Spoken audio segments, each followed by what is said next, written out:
Communication. Mr. Larsson, I presume? Yes. I feel thankful that I'm here to welcome you, Mr. Donut. Yeah, and we're kind of late for a week, and we probably want to tell the audience what happened last week because not everyone might have had a chance to read our message.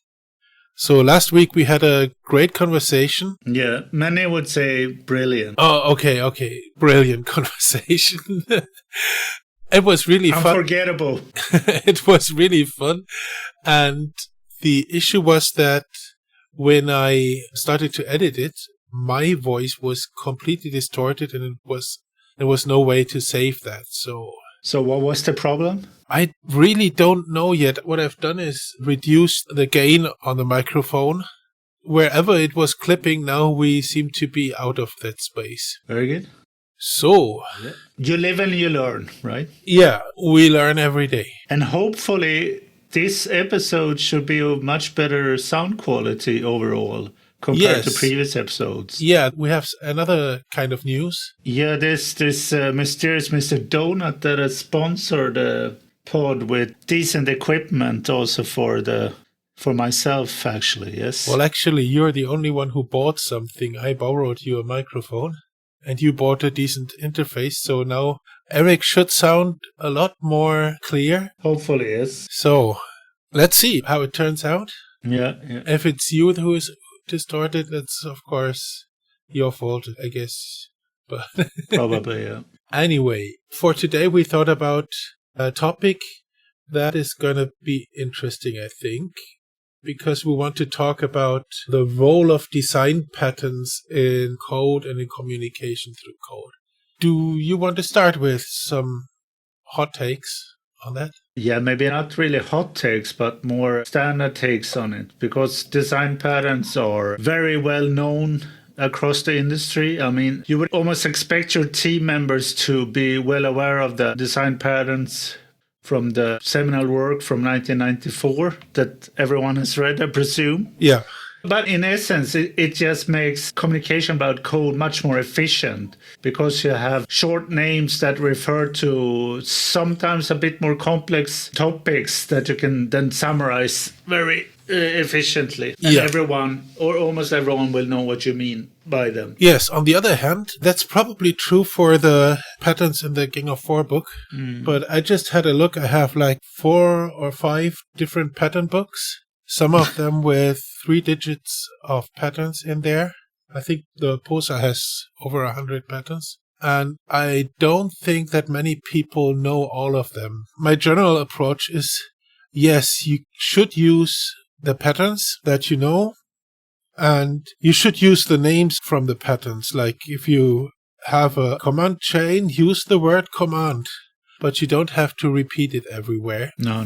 If you remember, we had that example in our first episode where I was talking about a project where the commands were in a package called command, and all the commands had the word command in their class name as well. So that was kind of overdoing it because they unnecessarily repeated that. Yeah. But apart from that, I think using patterns is using the names, like in this case, command, or in other cases, I don't know, like observer and observable.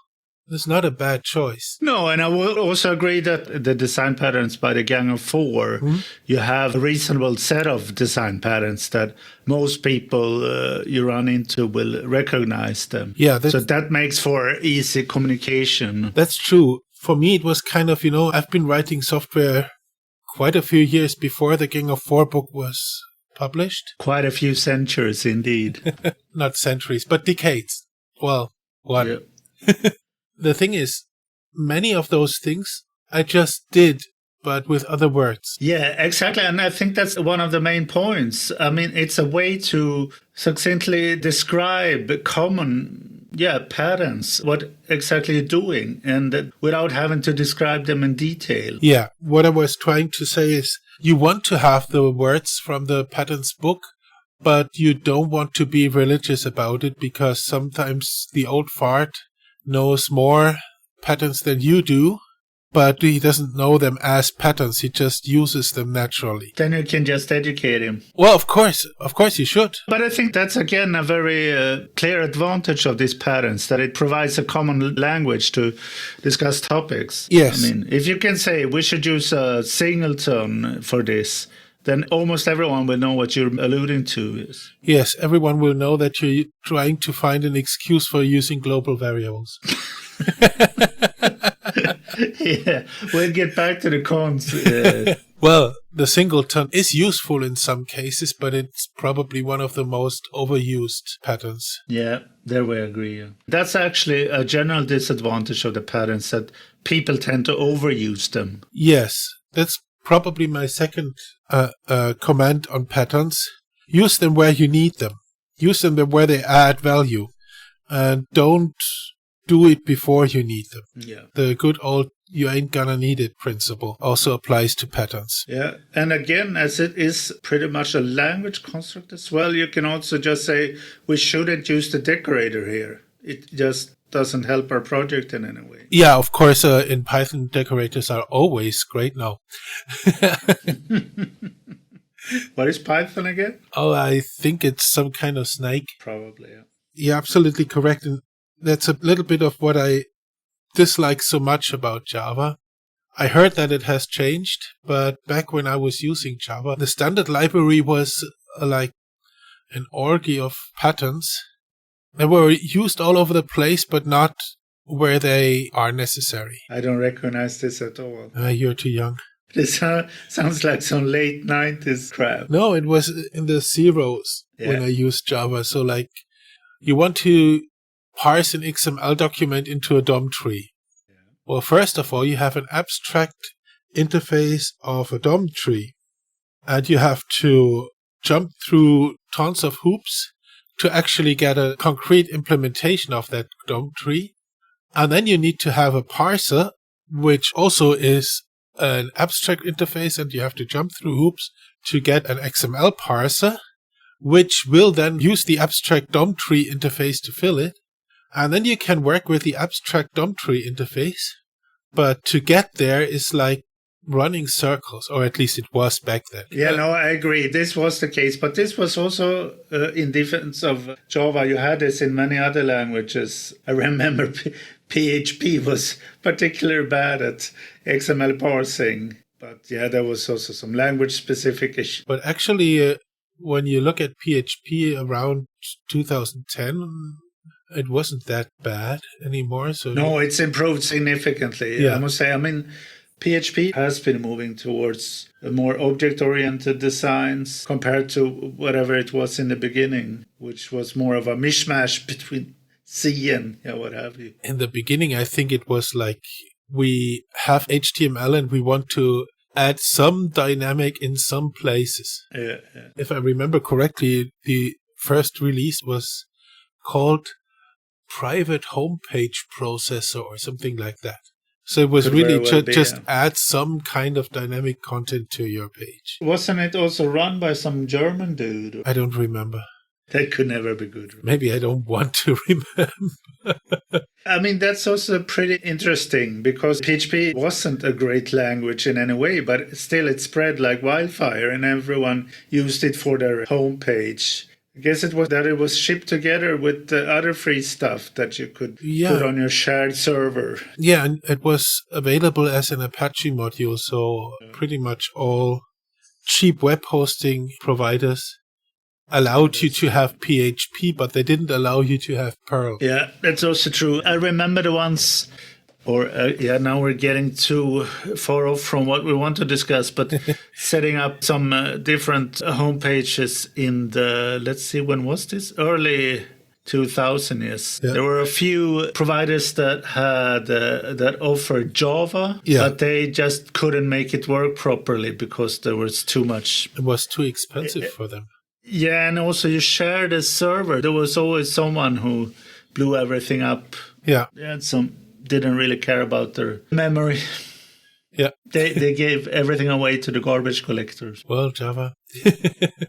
But actually, you were pointing to something important about patterns, because you said that PHP has become more object-oriented. Yeah, they even have classes. Yeah, it's true. Like that. I mean, I'm not perfectly up to date on it, but I see from time to time that they're release a new version, and it seems like they are moving in the right direction. What I wanted to say is that the standard patterns are great in an environment where you work in an object-oriented way. Indeed, yes. With multi-paradigm languages, and actually PHP is a multi-paradigm language now as well, you don't necessarily want to use the patterns in places where you would use them in a purely object-oriented environment.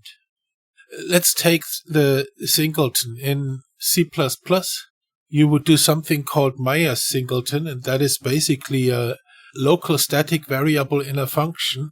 That function is the counterpart of what you have as the singleton class in pure object-oriented environments. With that, you can rely on guarantees in the language, and you can be sure that this object is really only instantiated once, etc. You don't have to handle any locks and so on. So that's an approach where you get the same result, but with different means. Yeah. So that's what I mean with sometimes you don't really want to use those patterns in exactly that way because sometimes they don't match your language.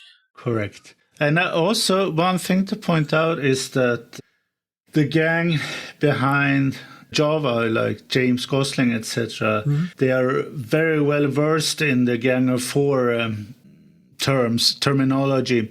So you can identify where they've been inspired by those. So some constructs are really, you can trace them back easily to the Gang of Four book. Yeah, that's true. So for instance, singleton is a very important concept in Java if you just look at the API documents. Yeah, and it's very much overused, but yeah. Yeah, and then there's this foundational work on effective Java by James Block, and he always refers to these sign patterns. So it's well connected to that terminology. Yeah, which is, as we said in the beginning, not a bad thing, because they are working in a mostly object-oriented space. Yeah. So for them, it's a very reasonable thing to use the terminology and the structures from the Gang of Four book and from other pattern books. Yes. And that said, Java, the last few years, it's been moving also into functional programming domains. Yeah, it's becoming more and more. Yes. It's becoming more multi-paradigm, yeah.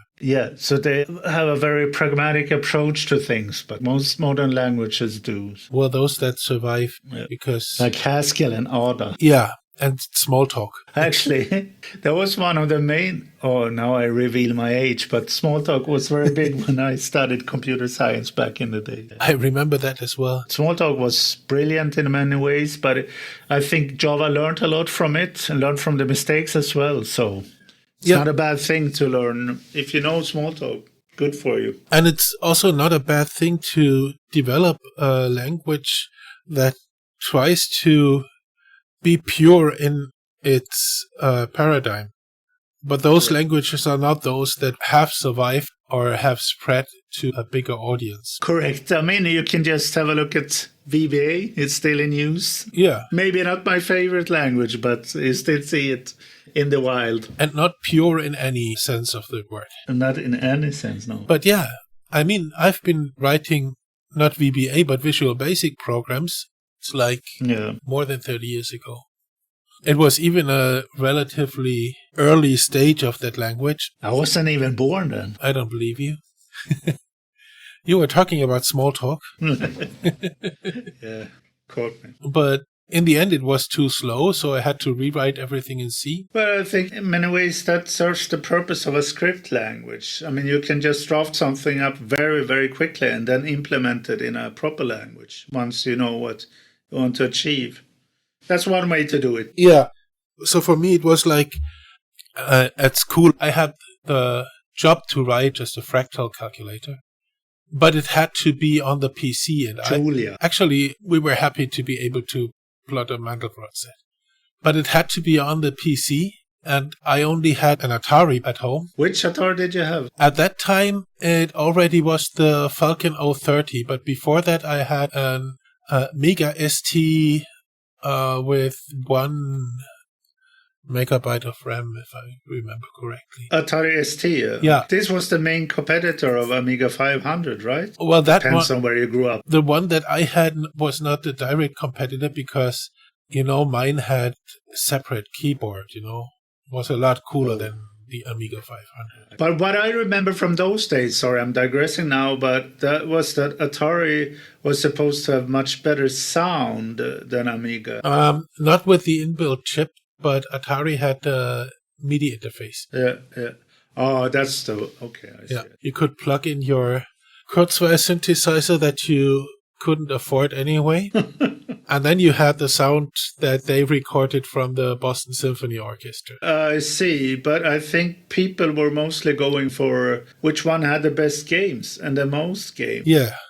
That's another discussion probably. But I think that you had different clusters. So in some neighborhoods, kids would have Amiga or even Commodore 64. But Amiga, and then That's in what others you would have Atari. Yeah. So the C64 is what I started. Somehow we're always moving away from patterns, don't we? Yeah, it's super interesting. That's why. I guess. No, but I would say that that's also the charm of patterns. They're more like a tool. They're not really super fancy. They're more like a part of your toolkit that you have to know. And they shouldn't be overly fancy. They should just help. Yeah, and I agree. Patterns are kind of one of those features that are always in the background. It's not flashy. You don't boast how great you're using patterns, but you're using them because they're useful. They communicate the intent. And exactly. It's just a very efficient communication as well. You can just tell your teammates that we should use a wrapper here.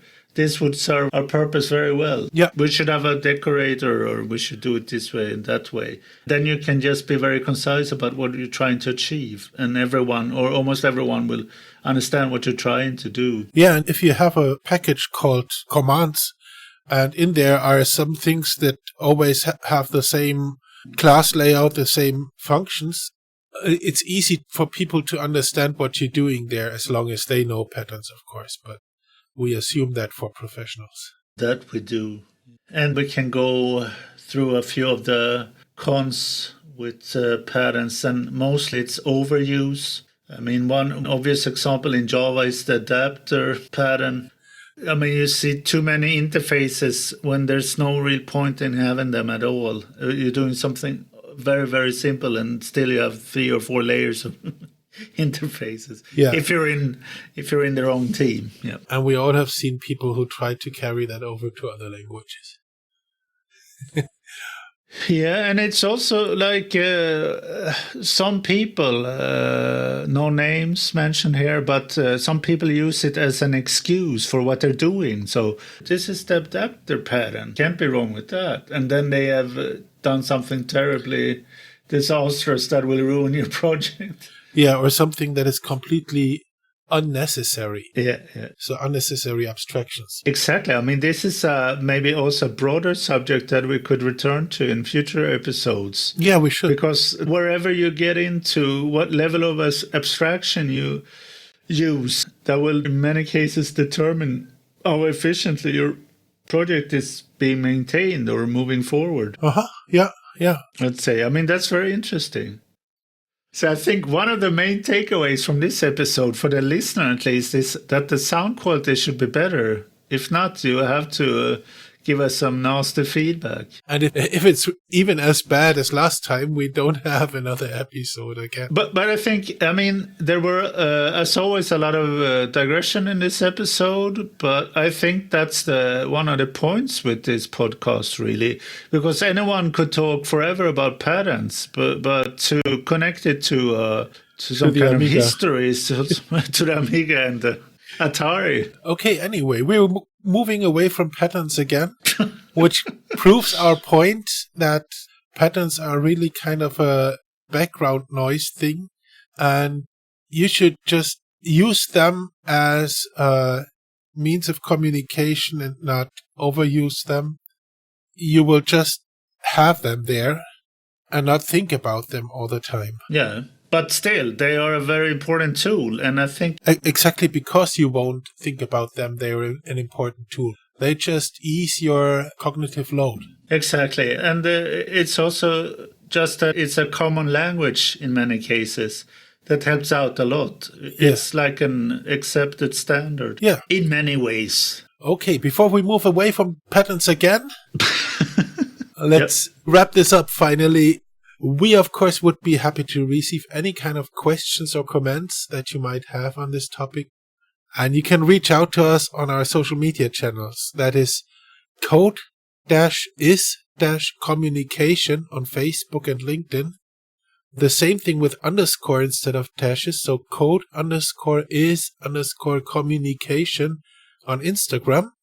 On Blue Sky, it is like our domain name at code-is-communication.fm. And on Mastodon, it is at cic-podcast@hostsharing.coop.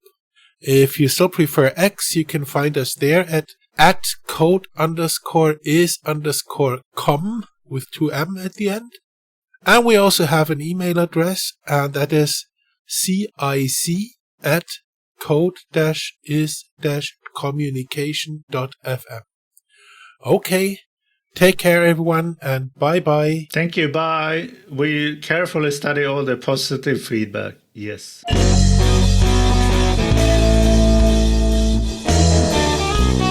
Code is communication.